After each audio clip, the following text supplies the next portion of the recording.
Next, from the City Club of Chicago, Ann Pramaggiore, the CEO of ComEd Illinois, discusses the benefits of and improvements needed to the state's microgrids and the need for Springfield to lead on the issue. This runs about 30 minutes. Thank you, Jay, for that wonderful, warm welcome. And I also want to thank Father Ryan for recognizing our folks who are out in the streets taking care of business. They are first responders, and they have a lot to do with the safety and security and comfort of the citizens of the city. So I very much appreciate you recognizing the wonderful work that they do. Thanks. So it's always a great pleasure to come here and speak at the City Club. And now that I have one or two of these under my belt, I think I have the formula for keeping your attention. Now, I have school teachers in my family, and they've taught me to set expectations right up front. So here goes. You have reading material at your desk. I'm not going to cover it, but I will expect that you've read it. I'm going to lecture for about 18 minutes, and if there are no disruptions, there will be a movie at the end. So the City Club is a place where we come to talk about the big issues that matter to Chicago. And addressing the issues in this big town is no simple matter. And that is so, in part because we are the city of big shoulders, a global city with an economy that rivals Poland and Switzerland. But what makes Chicago unique and uniquely vibrant is that we're also a city that works on a much smaller and more intimate scale. A city that's defined by its diverse array of neighborhoods. Anyone who's lived in the city knows that there is no one Chicago. The historian Dominic Pasiga once wrote, "There seems to be a different Chicago around every street corner, behind every bar, and within every apartment, two-flat cottage, or bungalow." That we are and always have been a city of neighborhoods is more than an interesting observation. For anyone who wants to do more than passively wait for the future, for anyone who instead wants to impact the shape of the future, it's a critical insight. If you want to strengthen Chicago and Northern Illinois as well, look first to the neighborhoods. This big shoulders, small neighborhoods phenomenon is both the paradox and the magic of Chicago. So if neighborhoods are the building blocks of the future, how do we strengthen them?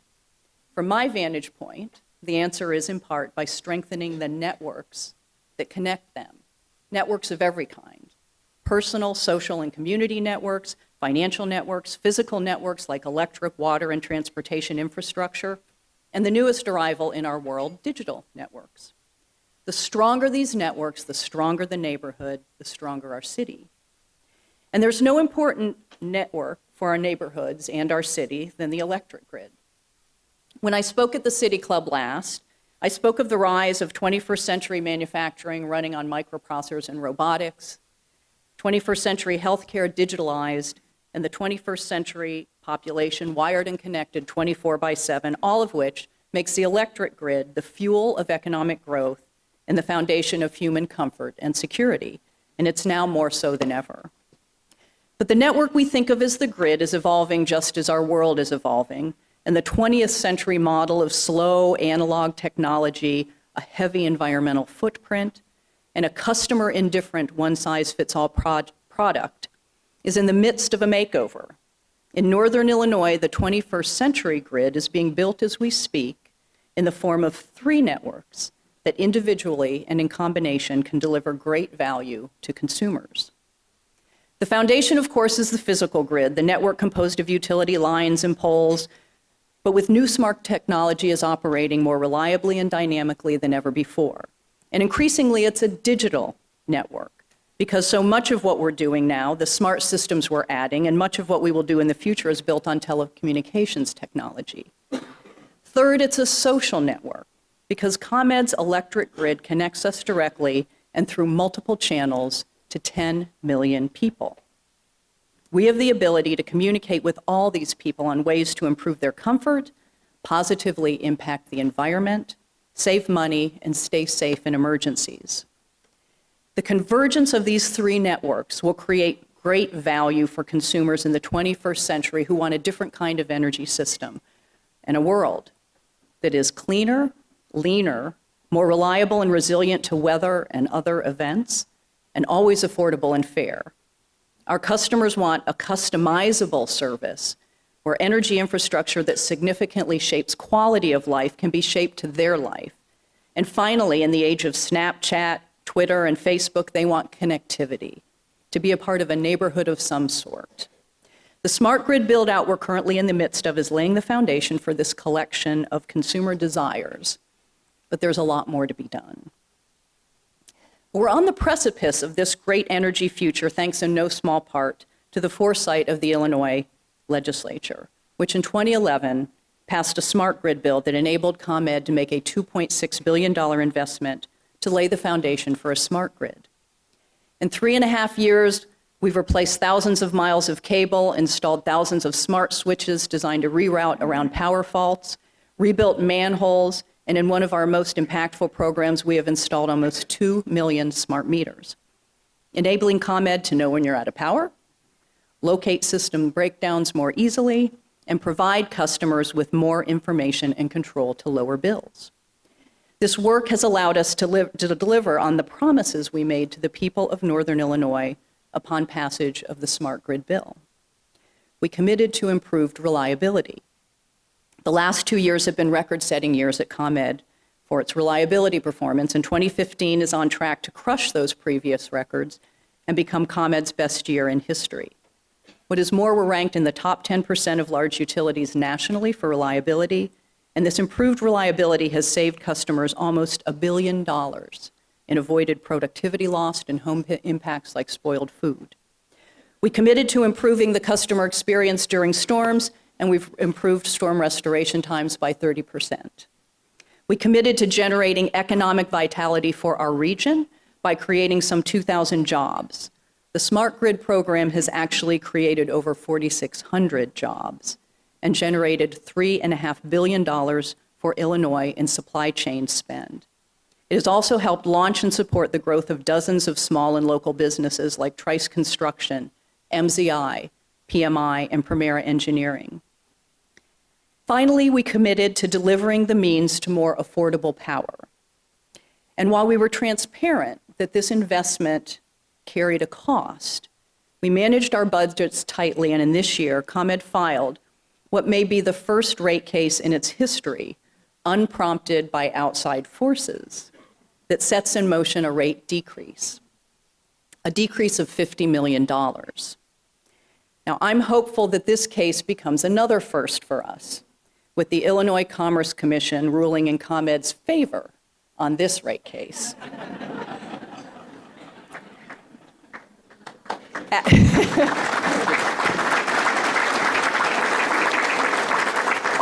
We keep trying. Add it all up, and according to J.D. Power's, ComEd customer satisfaction scores over the last 3 years reflect the largest improvement of any utility they track. To date, most of the improvements, thank you. Thanks. And thanks on behalf of all the people who do this every day to make that happen.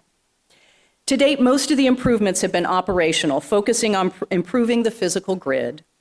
We are building out the smart grid hardware before we can layer all the cool software stuff that will really change the customer experience. Still, customers are starting to get a glimpse of what's possible as we start to expand on the 2 additional networks that I spoke of.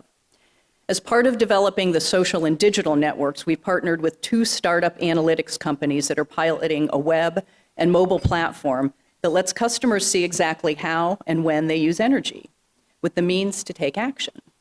The Bidgely app reveals usage all the way down to the appliance level, and Meter Genius, a Northwestern University startup, shows real-time usage and offers incentives for reducing usage, points that can be used to make purchases around town. So no more household debates on who in the family is the big energy hog. And with information and incentives, you won't have to wait for your blow-drying, video game-playing teenager to go off to college to see some bill relief. So with all this going on at the utility, though, there's a chorus of observers who claim a different vision for the future. They don't see a world of connectivity. They see a world of disaggregation and, frankly, isolation. They paint a picture of home-based power plants, solar arrays and batteries owned or leased, maintained and operated at the individual homeowner level, and they declare the grid is dead. as if the best way to a superior energy future for everyone is to tear down rather than leveraging this amazing infrastructure that's been created over 100 years. To this chorus, I respond as would Mark Twain. Reports of my death are greatly exaggerated. And here's what they're missing. In a world where customers have rooftop solar and wind and basement batteries, where there are more electric vehicles on the road, where power is coming from and to many different places, the grid becomes more, not less important, because of the power of the network. Everyone in this audience understands the power of networks. The idea that creating more connections creates greater scale, efficiency, and impact than anyone or anything can achieve on its own. It's called Metcalfe's law. A network becomes more valuable the more uses made of it.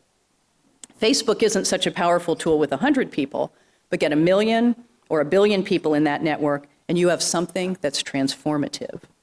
A single home with its own rooftop solar array and a basement battery is a powerful idea, but it becomes far more powerful if that setup is part of a network that does what networks do, enhancing choice by incorporating cleaner forms of energy and making them accessible to everyone in the network, generating efficiencies, incenting energy flows to the right place at the right time, and creating opportunity where some customers are drawing energy from the network and others are feeding energy back into the network, where a local marketplace for energy and new products develops. When I was at the City Club last year, I likened the evolving smart grid to the smartphone in your pockets that serves as the foundational for technology for all the applications that sit on top of it.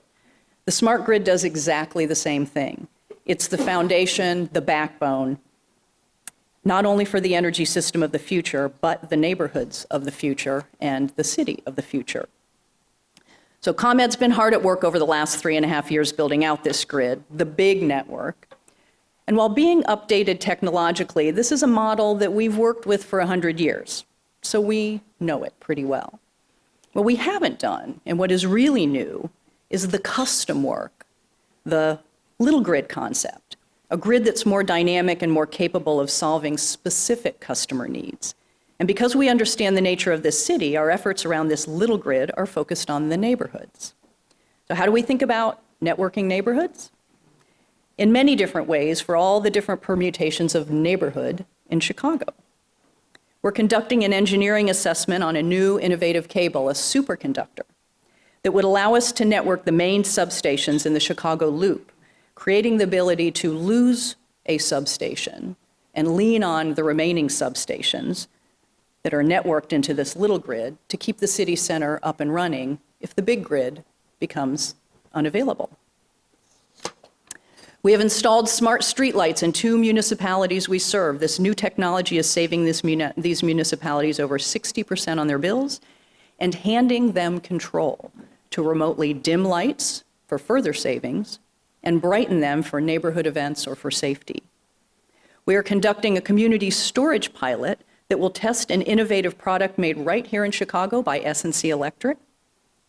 This little grid, community-sized battery will allow several hours of backup generation to a small cluster of homes, a neighborhood, in the event of a big grid outage. And the centerpiece of our networks and neighborhoods, or big grid, small grid vision, is a series of 6 microgrids built throughout northern Illinois. These microgrids are small power networks that can connect to the main grid or operate independently. 5 of ComEd's 6 microgrid investments are targeted at critical public infrastructure, designed to ensure that electrical power is available for critical services like healthcare at the Illinois Medical District, water access at the Chicago Heights Pumping Station, and emergency response services at the new DuPage County Center, even if the big grid is not available. Our 6th microgrid focuses on a more traditional definition of neighborhood and will be located in the Bronzeville community on Chicago's south side.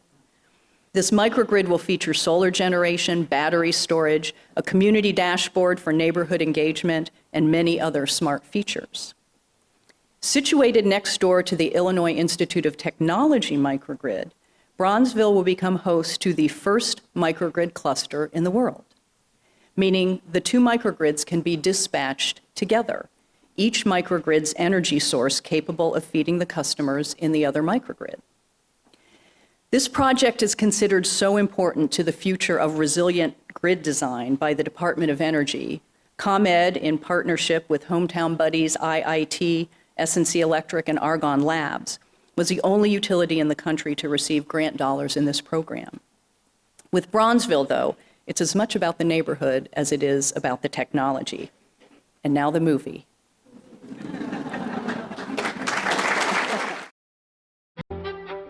Imagine a community where the streetlights could anticipate your steps and provide you with a safely lit walking path to your car at night.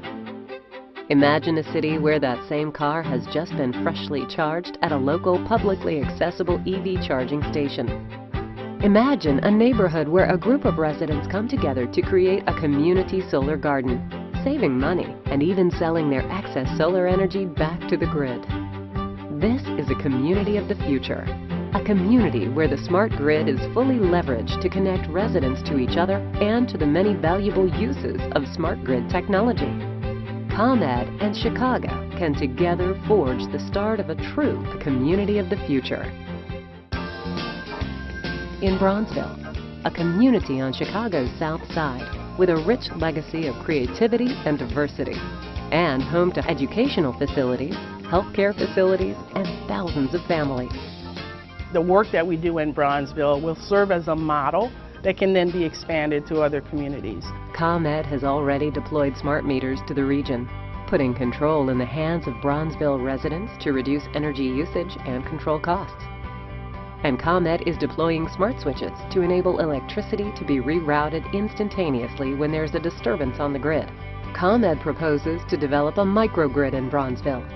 A microgrid is a small power grid that keeps power flowing in severe weather and emergency situations to ensure that hospitals can function and emergency responders can serve their communities.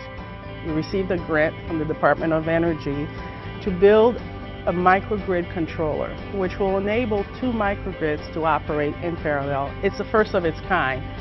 Microgrids also give residents and communities the ability to embrace green energy. In the community of the future, residents can have access to detailed information about their energy use. They might have smart appliances and devices that can respond to pricing signals and energy markets. Smart traffic lights powered by sensors might optimize their commute to maximize efficiency and time. Smart parking management systems could allow residents to reserve parking spots on their smartphone. The investments we have made in the smart grid has delivered record reliability and customer satisfaction. We will now be able to leverage this smarter, more reliable and resilient grid to meet the evolving needs of our communities and fuel the 21st century digital economy. The future, our cleaner energy future, delivering livability and workability in our communities starts now.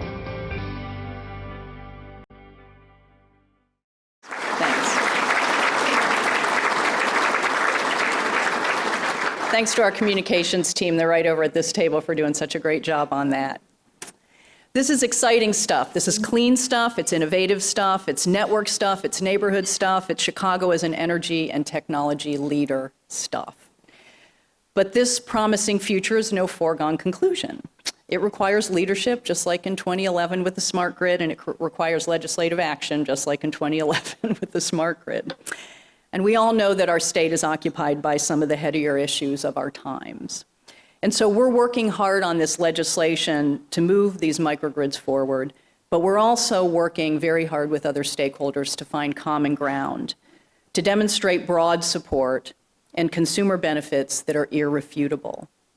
In addition to microgrid, the proposal offers other benefits: energy efficiency that leverages smart technology to reduce energy use across the system, a pricing structure that ensures fairness in cost sharing, and additional assistance programs for customers facing hardship. This proposal is a first step to begin fully leveraging the smart grid technology we've invested in on behalf of our customers.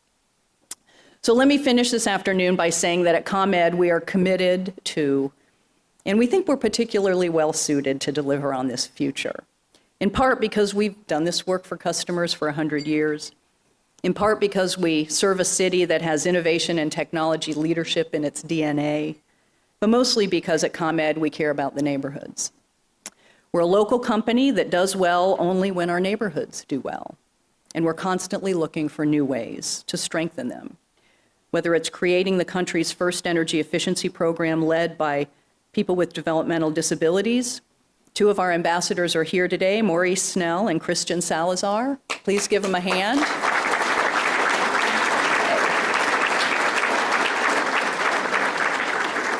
Using our new training center at 35th and Iron Street as a neighborhood hub under the World Business Chicago CASE program, using local and diverse contractors there, partnering with Chicago Public Schools on a vocational training program, and commissioning art for our training center from the Bridgeport Art Center's Project Onward. And one of the artists, Sheila Smith, is here with us today, and you can see some of the art right there. Sheila, where are you? There you go. Thank you.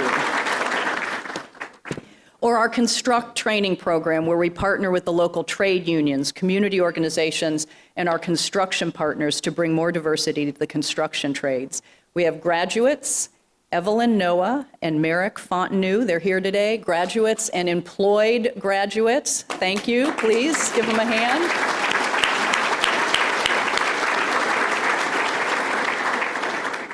So we live in a time of great transformation in a world of great connectivity.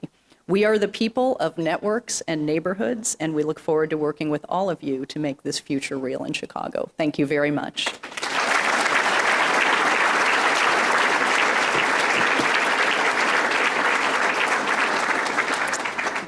Wonderful.